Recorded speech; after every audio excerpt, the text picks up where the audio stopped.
Bismillahirrahmanirrahim. Assalamualaikum warahmatullahi wabarakatuh. Alhamdulillah, alhamdulillahillazi arsala rasulahu bil huda wa dinil haq liyudhhirahu ala dini kulli wa kafa billahi syahida. Asyhadu an la ilaha illallah wa asyhadu anna Muhammadar Rasulullah. Allahumma shalli ala Muhammad wa ala ali Muhammad kama barakta ala ali Ibrahim fil alamin innaka Hamidum Majid. Amma ba'du. Oke, teman-teman, saya dari kelompok 9 yang terdiri dari Azhar, Dimas, dan Zulfikar. Itu saya sendiri. Baik, kelompok kami akan menjelaskan tentang monopoli dan persaingan usaha yang tidak sehat. Bismillahirrahmanirrahim. Baik, pada kali ini saya akan menyampaikan daripada materi tentang pengertian monopoli dan persaingan usaha tidak sehat.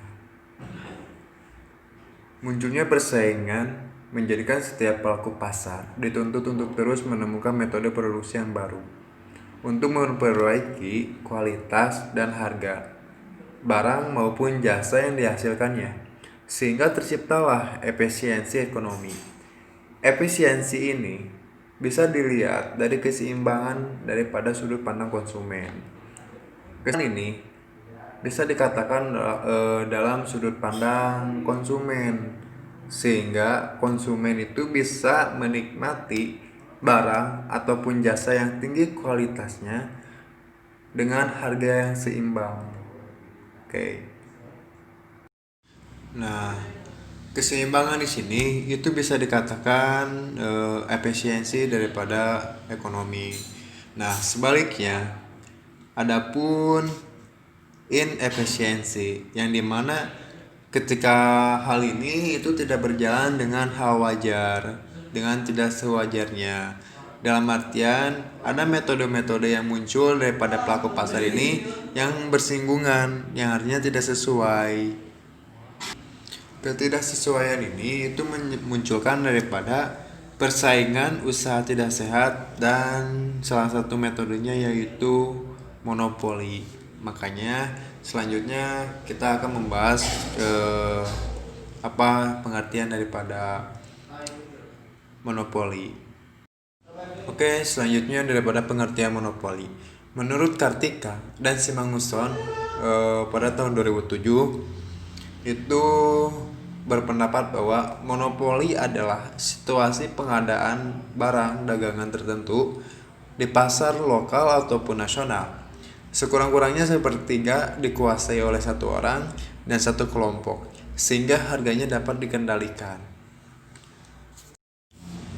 Sedangkan menurut ketentuan pasal 1 ayat 1 Undang-Undang Nomor 5 Tahun 1998 tentang monopoli dan persaingan usaha tidak sehat menjelaskan bahwa monopoli adalah penguasaan atas produksi dan atau pemasaran barang dan atau atas penggunaan jasa tertentu oleh satu pelaku usaha atau satu kelompok pelaku usaha.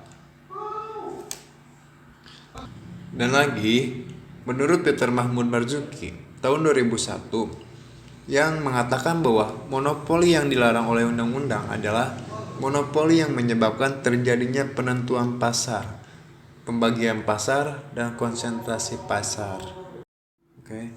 Persaingan tidak sehat ini bukan hanya memunculkan efisiensi ekonomi, melainkan daripada inefisiensi ekonomi, yang dimana ini ada ketidakwajaran dalam metode daripada pelaku pasar, yang akhirnya pemerintah pun menurunkan Undang-Undang Nomor 5 Tahun 1999 tentang larangan praktek monopoli dan persaingan usaha tidak sehat.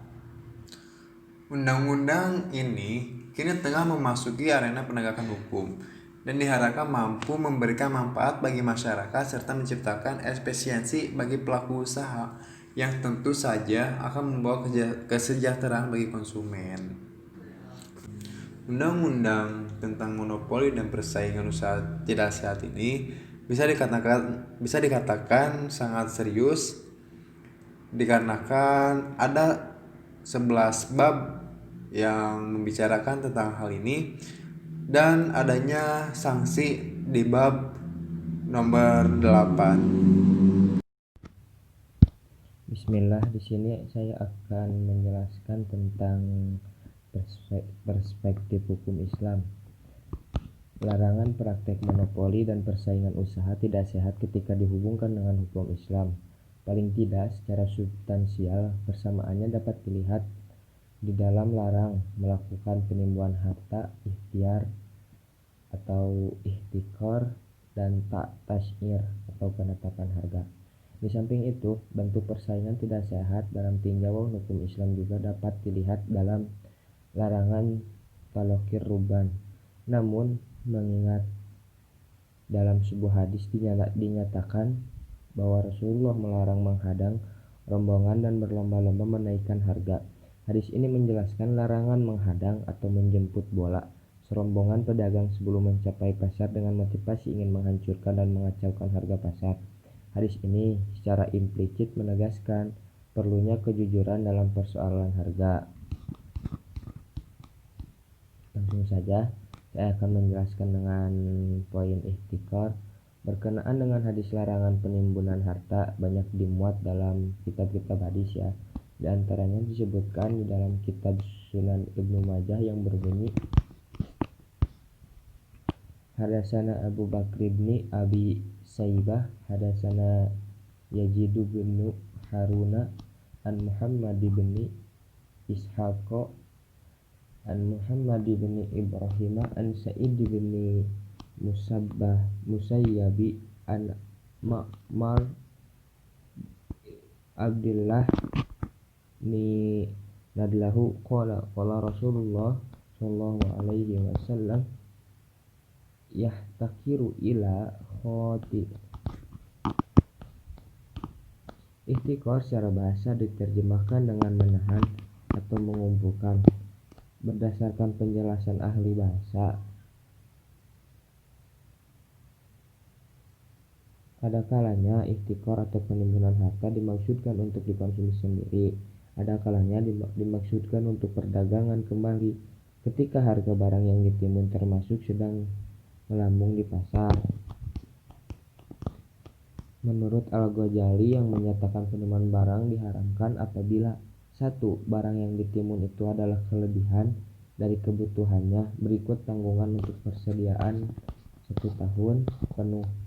Sebab orang boleh menimbun persediaan nafkah untuk dirinya dan keluarganya selama 1 tahun penuh seperti yang dilakukan oleh Rasulullah SAW. 2. Orang yang menimbun itu sengaja menunggu saat harga barang yang ditimbunnya memuncak atau maximing profit sehingga ia dapat menjualnya dengan harga tinggi. 3. Penimbunan dilakukan pada saat orang banyak saat membutuhkannya, seperti bahan pangan, pakaian, dan kebutuhan pokok lainnya. Tetapi kalau barang yang ditimbun termasuk bukan kebutuhan pokok dan kurang diperlukan, maka hal ini tidak berdosa karena tidak menimbulkan kemudaratan.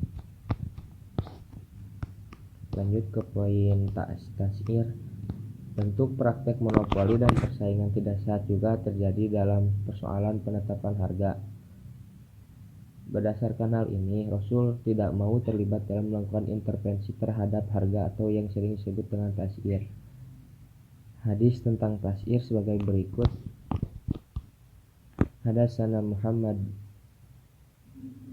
nu Basoro, hadasana Hajjaju nu Minhali, hadasana Hamadu bin Salamah ang Qatadata wa Tabatu wa Humaydu an Anasi qala syi'aru ala ahdi Rasulullah sallallahu alaihi wasallam faqalu ya Rasulullah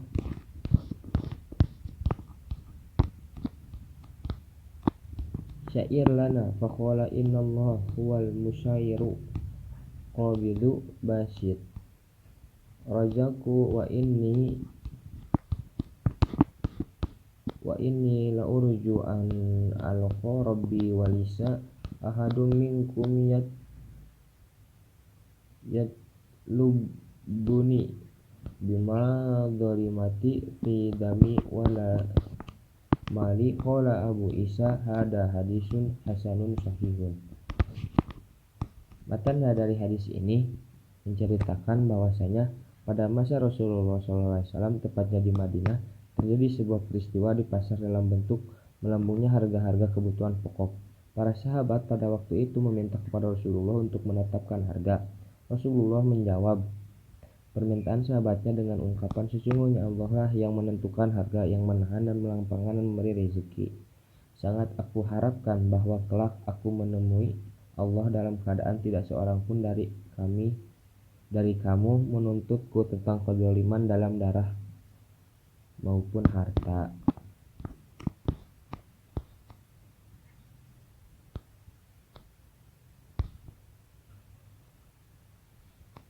Selanjutnya masih menurut Ibnu Taimiyah,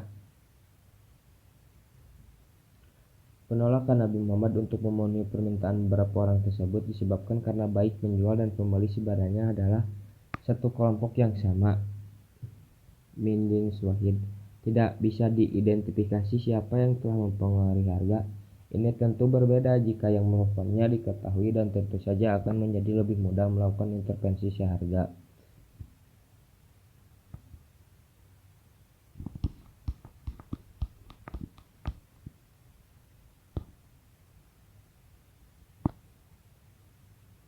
Jelaslah dalam pemikiran Ibnu Taimiyah terjadinya peningkatan harga yang dapat terjadi oleh dua sebab. Pertama, karena disebabkan oleh kekuatan penawaran dan permintaan yang diistilahkannya dengan adlun jaizun. Kedua, karena kezaliman atau malpraktek yang diistilahkannya dengan zulmun yajun. Jumhur ulama pun sepakat melarang melakukan intervensi terhadap harga di pasar berdasarkan zahir hadis dan keumumannya.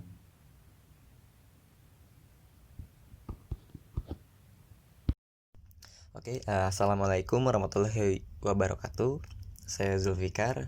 Baik, di sini saya akan menjelaskan atau melengkapi dengan contoh-contoh kasus mengenai bahasan tersebut yang sudah dijelaskan oleh rekan saya sebelumnya. Nah, ini saya akan memaparkan tentang monopoli perdagangan dan persaingan usaha yang tidak sehat.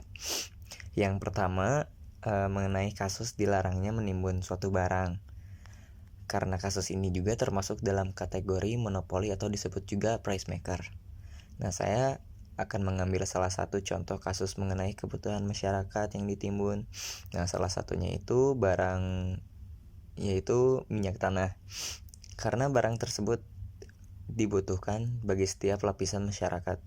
Sebelum masyarakat beralih ke gas, peran minyak tanah sangat penting bagi masyarakat. Dalam hal itu tidak terpungkiri bahwa harga minyak tanah dapat melonjak. Juga pada beberapa tahun ke belakang sempat persediaan minyak tanah itu menurun dan menghambat konsumsi kebutuhan masyarakat yang juga dapat menjadi salah satu alasan naiknya harga minyak tanah.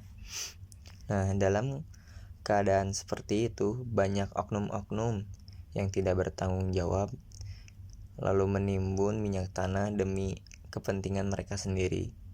Di saat akses kepada minyak tanah menyempit, beberapa oknum menimbun minyak tanah demi kebutuhannya sendiri. Selain menimbun juga, oknum tersebut biasanya menjual dengan harga yang di atas normal dan mengakibatkan banyak dampak negatif bagi masyarakat. Lalu dalam bahasan yang kedua itu yang sudah disampaikan oleh rekan saya yang mengenai dilarangnya melipat gandakan harga dari suatu barang. Nah, ini tuh masih dalam kasus yang sama seperti yang sudah saya sebutkan tadi, para oknum-oknum yang membutuhkannya dengan harga yang dua kali lipatkan harga yang di atas normal. Hal ini adalah salah satu contoh perdagangan yang tidak sehat karena para oknum-oknum tersebut mengambil kesempatan dalam kesempitan. Selain itu, kasus tersebut juga termasuk riba. Nah, karena mereka menaikkan harga yang tidak sesuai dengan porsinya, dan banyak juga korban yaitu masyarakat yang merugi akibat hal tersebut. Lalu mereka itu untuk kepuasan atau keuntungan para oknum itu sendiri. Nah, oke, baik teman-teman. Jadi untuk kesimpulannya, persaingan usaha menurut hukum ekonomi Islam itu merupakan kompetisi yang diperbolehkan, asalkan persaingan usaha itu dilaksanakan secara sehat. Akan tetapi, apabila persaingan usaha yang dilaksanakan itu monopolistik dalam rangka pengambilan keuntungan, maka dalam Islam itu melarangnya. Lalu lebih jauh dari itu, praktek monopoli dan persaingan usaha yang tidak sehat sangatlah bertentangan dengan nilai-nilai keadilan dan kemaslahatan sebagai nilai-nilai intrinsik manusia.